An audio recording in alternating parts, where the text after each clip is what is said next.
Look, before the season started, WNBA GM selected Paige Bueckers as a player they would most like to start a franchise with. What's your reaction? What Lisa Leslie is about to say about Caitlin Clark and WNBA general managers might be the smartest and most common sense take we've heard in sports in a very long time. And honestly, it's needed now more than ever. Caitlin Clark critics have been working nonstop trying to push the idea that she's overrated and that other players are somehow more marketable.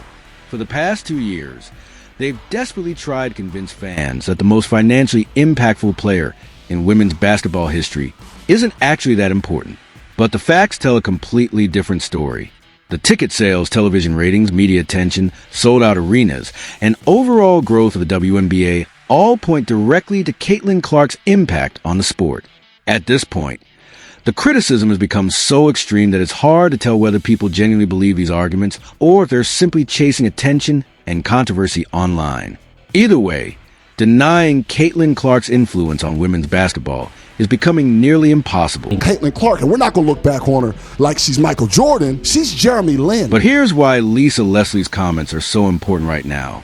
Despite all the narratives trying to claim otherwise, the nonstop negativity and criticism are starting to push fans away from the game. The warning signs have been there for a while, but now the numbers are becoming impossible to ignore. And I'm not talking about the headline stats the league wants everyone to focus on.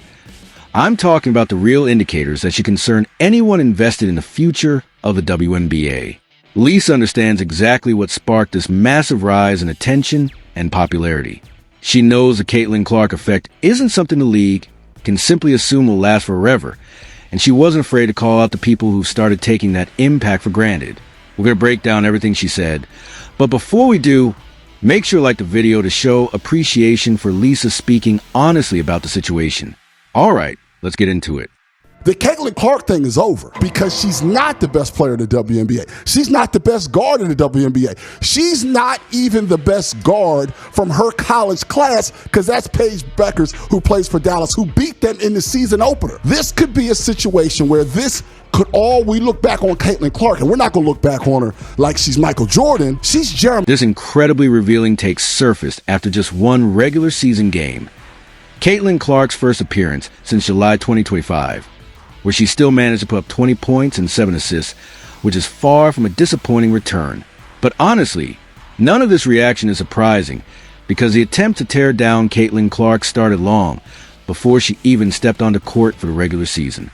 And forget ESPN ranking her as only the 10th best player in the league, while placing Alyssa Thomas second.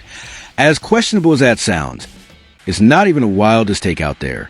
I'm talking about things like Boardroom ranking Caitlin Clark as only the third most marketable player in the WNBA behind Aya Wilson and Paige Bueckers. Seriously, think about that for a second.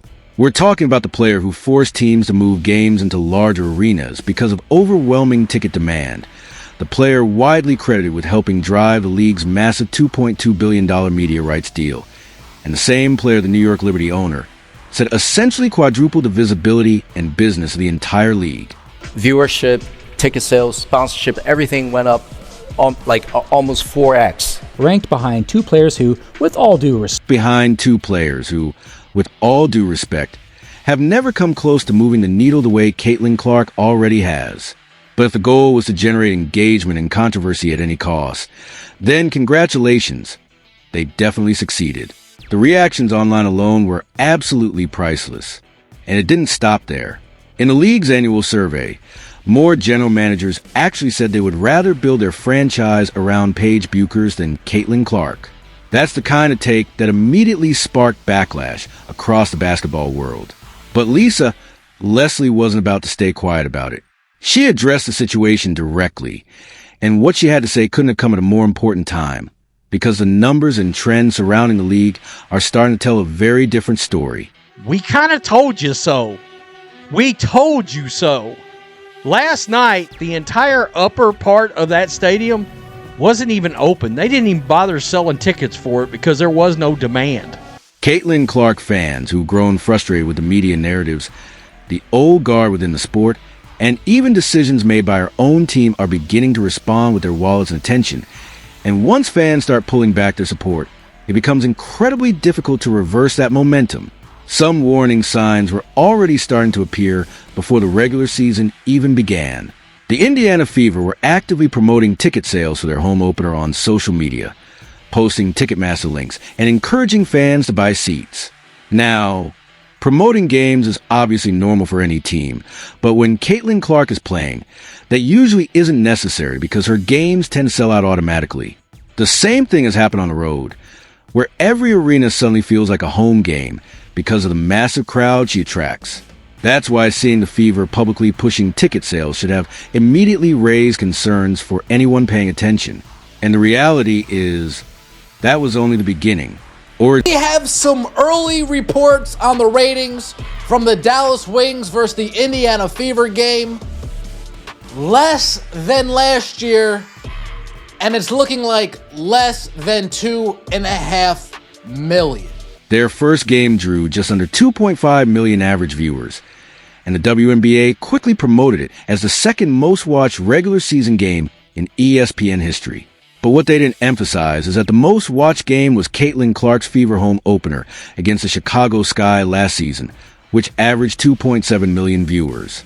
At first glance, a difference of 200,000 viewers might not sound huge, but the reality is more complicated than that.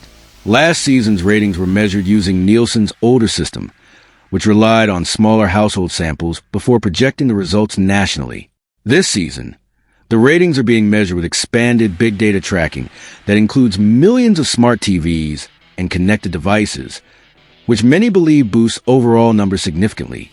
When you adjust for that difference, this season's opener would likely land much closer to around 2.2 to 2.3 million viewers under the old system.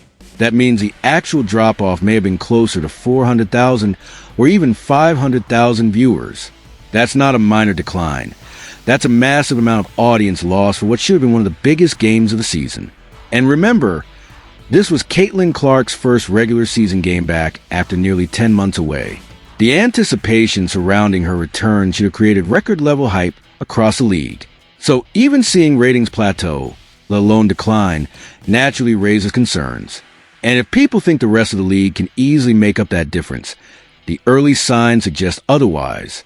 Paige Buchers and the Dallas Wings recently faced the Minnesota Lynx in a matchup featuring top young stars, including Olivia Miles, who many already consider the early Rookie of the Year favorite. Yet the game still failed to sell out and reportedly drew fewer than 6,000 fans. That reality continues to reinforce the idea that Caitlin Clark's impact on attendance, ratings, and overall attention remains on a completely different level, which is exactly why Lisa Leslie stepped in to remind everyone just how important Caitlin Clark has become to the WNBA's growth in business. And she didn't hold back when addressing it. Original Caleb. At this point, unless someone like Amber Cox is restricted from voting for her own organization, there's really no